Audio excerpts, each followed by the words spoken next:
નીલકંઠ વિદ્યાસંકુલનો વિદ્યાર્થી મકવાણા જેસલ ધોરણ 10માં અભ્યાસ કરું છું.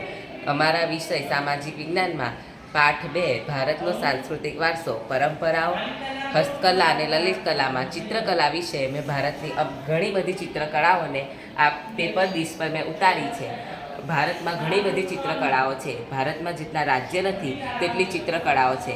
દરેક સમુદાયની અલગ અલગ ચિત્રકળા હોય છે અને તેની અલગ અલગ છે એ રૂઢિગત પરંપરા હોય છે. જેમ કે મધુબનિયાળ, તો આ બિહારની છે એક મહિલાઓ છે પોતાના ઘરે બનાવતી આર્ટ છે અને આ આર્ટની અંદર છે તેઓ પીકોક પછી ફિશ જેવા અલગ અલગ પ્રાકૃતિક તત્વોનો છે એ ડિઝાઇન દ્વારા તેને રેખાંકિત કરે છે. ત્યારબાદ છે આ એ પણ કલા, આ ઉત્તરાખંડની છે એ પ્રસિદ્ધ કલા છે.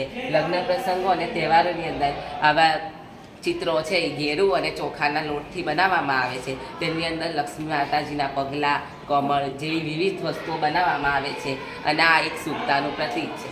તે સિવાય આ છે ટીકુલી કલા, આ પણ બિહારની જ એક કલા છે અને બિહારની સ્ત્રીઓ પોતાના હાથથી પ્રાકૃતિક રંગો વડે તે જ રંગોનો ઉપયોગ કરી અને આને બનાવે છે. ત્યારબાદ છે આ પિઠોરા ચિત્રકળા, આ એક આદિવાસી ચિત્રકળા છે અને આ આદિવાસી ચિત્રકળામાં ડોટનો ઉપયોગ કરીને ચિત્રકળા બનાવવામાં આવે છે.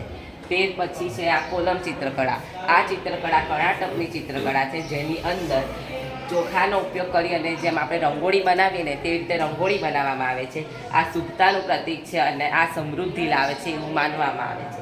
તે સિવાય છે આ મોજે કાર્ડ, આ મોજે કાર્ડની અંદર વિવિધ વસ્તુઓ, તમારી પાસે પથ્થર છે, તમારી પાસે સ્ટાઇલ છે, તો તમે તેનો ઉપયોગ કરીને એક આખું ચિત્ર રેખાકૃતિ બનાવો તેને છે એ મોજે કાર્ડ કહેવામાં આવે છે.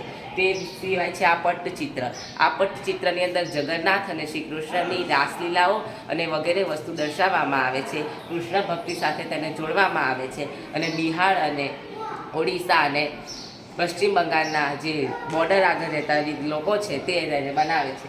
આ છે લીપણ આર્ટ, આ આપણા ગુજરાતની જ કલા છે. બૌદ્ધ ધર્મની જે સ્ત્રીઓ હોય છે તેને બનાવે છે અને 13મા દિવસે તેને જાતે જ ભૂસી નાખે છે. આ બૌદ્ધ ધર્મની શાંતિ અને અહિંસાનું પ્રતીક છે અને તેની અંદર મિરરનો ઉપયોગ કરવામાં આવે છે. તે સિવાય આ છે કેરળની મુરલ ચિત્રકળા, તેની અંદર છે એ વિવિધ દેવી દેવતાઓનો ઉપયોગ કરવામાં આવે છે. ઘાટા રંગો અને વિશિષ્ટ સ્થાનો દ્વારા તેને દિવાલ પર બનાવવામાં આવે છે. આ છે મંડાળા ચિત્રકળા, આ ચિત્રકળાની અંદર વિવિધ રંગો દ્વારા તેને એક રેખાકૃતિ તૈયાર કરવામાં આવે છે. તેની અંદર કલ્પના કૃતિ વધારે હોય છે. તે સિવાય છે આ છે વારલી ચિત્રકળા, આ ભારતની ફેમસ ચિત્રકળા છે જે મહારાષ્ટ્રના આદિવાસીઓ બનાવે છે. આ આદિવાસી લોકો રેખાકૃતિઓ દ્વારા પોતાનું જીવન અને તહેવારોમાં ઉજવતા જે તેમના પ્રસંગો છે તેમને દર્શાવવામાં આવે છે. આ છે ગોંડ ચિત્રકળા, મધ્યપ્રદેશનો જે ગોંડ સમુદાય હતો, આ ગોંડ સમુદાયના લોકો પ્રાકૃતિક રંગો અને લાઈન દ્વારા ડોટ દ્વારા એક રેખાકૃતિ તૈયાર કરતા તેને ગોંડ ચિત્રકલા કહેવામાં આવે છે. ઓડિશા અને તેલંગાણા રાજ્યમાં બનાવવામાં આવે છે. ત્યાં ચિત્રકળા મધુબની ચિત્રકળા જેવી જ છે, પરંતુ તેની અંદર ઘાટા રંગોનો ઉપયોગ કરવામાં આવે છે અને પ્રાકૃતિક તત્વોનો વધારે ઉપયોગ કરવામાં આવે છે. આ છે ભારતની વિવિધ ચિત્રકળાઓ. આજે તેમની વિશેષતાઓ વિશિષ્ટ છે અને તેમની લોકો બધે વાત કરવી જોઈએ. અત્યારે તેમની વાત બહુ ઓછી થાય છે કારણ કે ભારતની જે જૂના લોકો છે, જેની જૂની પરંપરાઓ છે, આજે ભારતની નવી જનરેશન તેને સ્વીકારવા તૈયાર નથી.